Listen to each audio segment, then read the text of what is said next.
परमात्मा ने सारी सृष्टि को बनाने के बाद मनुष्य की रचना की। प्रभु ने ये सोचा कि सारी सृष्टि में कोई भी ऐसा नहीं है जो तत्व से मुझको जान सके। तब उन्होंने मनुष्य की रचना की। प्यारे मित्रों,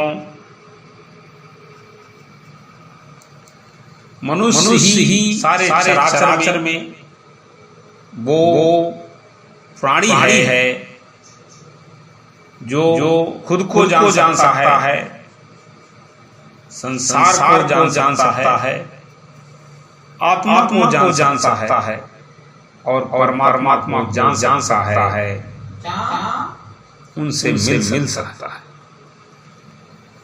सभी जीव जंतुओं में मनुष्य ही वो प्राणी है जो सत्य की तरफ जा सकता है और सुखी और शांत रह सकता है। परंतु आज सारे मनुष्य अन्य जीवों की तरह भोगों में ही पड़े। वो ये भूल गए हैं कि हम परमात्मा की बनाई हुई संपूर्ण कृतियों में विशेष कृति है। तो जब तक हम खुद को नहीं जानेंगे तब तक हम जीवन के नैतिक मूल्य को नहीं समझ सकते। इसके लिए हमें अध्यात्म को समझना ही होगा। आध्यात्मिकता का संबंध किसी धर्म संप्रदाय या जाति से नहीं है, बल्कि इसका संबंध भौतिकता से ऊपर उठकर जीवन का अनुभव करना है। पहाड़ों पर बैठकर तप करना सरल परंतु परिवार में रहकर धीरज बनाए रखना कठिन है। क्योंकि कोई परिस्थिति आने पर ही हम अपने धैर्य को चेक कर सकते हैं, अपने ज्ञान को परख सकते हैं। वास्तव में हम जो भी कर रहे हैं या करना चाहते हैं वो जरूरी नहीं कि वह हो ही जाए। क्योंकि संसार की कोई भी वस्तु पूर्ण नहीं है।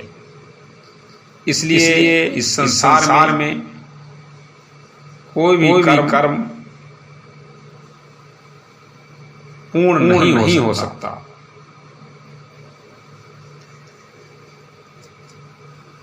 परिवर्तनशीलता या पूर्णता ही इस संसार की विशेषता है। होता वही है जिसे परमात्मा जो परमात्मा चाहते हैं। करने का संबंध संसार से है या शरीर से है, परमात्मा से नहीं। स्वामी विवेकानंद जी ने कहा है जो समाज गुरु द्वारा प्रेरित है वह अत्यधिक वेग से उन्नति के पथ पर अग्रसर होता है। प्यारे साथियों, एक काम के लिए करने के लिए एक समय होता है। एक समय के लिए एक काम होता है। ये बात बहुत ही महत्वपूर्ण है, विचार करने के है। ये बात इतनी सूक्ष्म है कि हमारा कभी ध्यान इस तरफ जाता ही नहीं। प्रतिदिन आप अपने जीवन में इस बात को अनुभव करते हैं। यदि आपने इस बात को समझ लिया तो आपका जीवन महत्वपूर्ण और मंगलकारी हो जाएगा और आपकी एनर्जी भी बचेगी। अब इन सभी बातों को समझने के लिए ये समझना अत्यंत आवश्यक है कि हम हैं कौन और यहाँ क्यों आए हैं। अब इसके लिए हमें अध्यात्म को अध्याय के रूप में समझना पड़ेगा। अध्यात्म का संबंध खुद से है, खुद को समझने से है, जीवन का अनुभव करने से है, उनके नैतिक मूल्यों को समझने से है। वास्तव में इस बात को समझना ही मानव जीवन का परम लक्ष्य है। परम पिता परमात्मा ने मानव को सिर्फ इसलिए बनाया है कि वह परम शांति प्राप्त करे। लेकिन जब तक वो खुद को नहीं जानेगा, सत्य से परिचय नहीं होगा, तब तक उसे इस स्थिति को पाना कठिन ही नहीं बल्कि दुर्लभ है। परम पिता परमात्मा के मंगलमय विधान समझकर उसके अनुरूप ही अपने जीवन को परिणित करना, क्योंकि हम तो सत्य संकल्प हैं। ये बात धीरे इस समझ में आ सकती है। बंधुओं, यदि हमें वास्तव में ही हमेशा रहने वाली शांति, टेंशनलेस पोजीशन चाहिए, तो हमें भगवान के मंगलमय विधान को समझकर अपने जीवन में, अपने आचरण में उसका समावेश करना ही पड़ेगा। तभी हमारा जीवन मंगलमय हो सकता है। परमात्मा की कृपा तो हमारे लिए एक सत्य है, एक सत्य संकल्प हमेशा रहने वाली एक परम पावन कृपा है।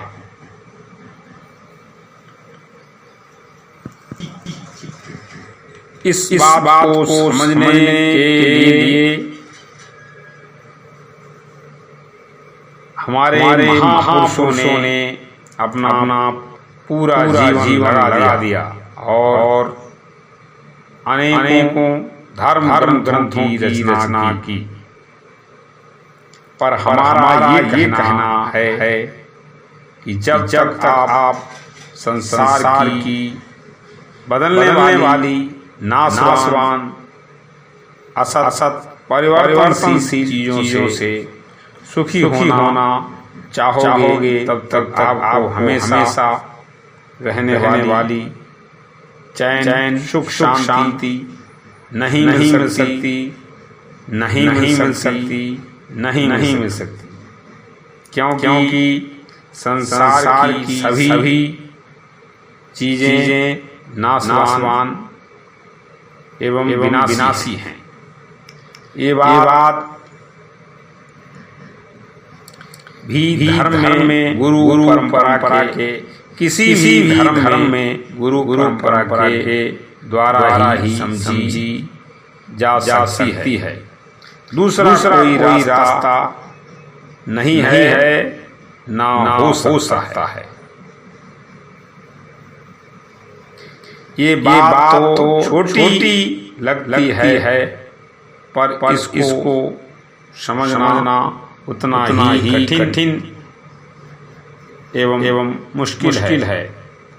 पर कोई भी मनुष्य सद्गुरु की उपासना के द्वारा इसे समझ सकता है। लेकिन ऐसा जिज्ञासु मिलना दुर्लभ है। पर एक बात समझना बहुत ही आवश्यक है, वो ये है कि संसार की कोई भी चीज या वस्तु जिस किसी पर आपकी नजर पड़ रही है या कानों से सुनाई पड़ रही है या किसी भी से दिखाई पड़ रही है, वो सब दूसरे के लिए है, या हमें कुछ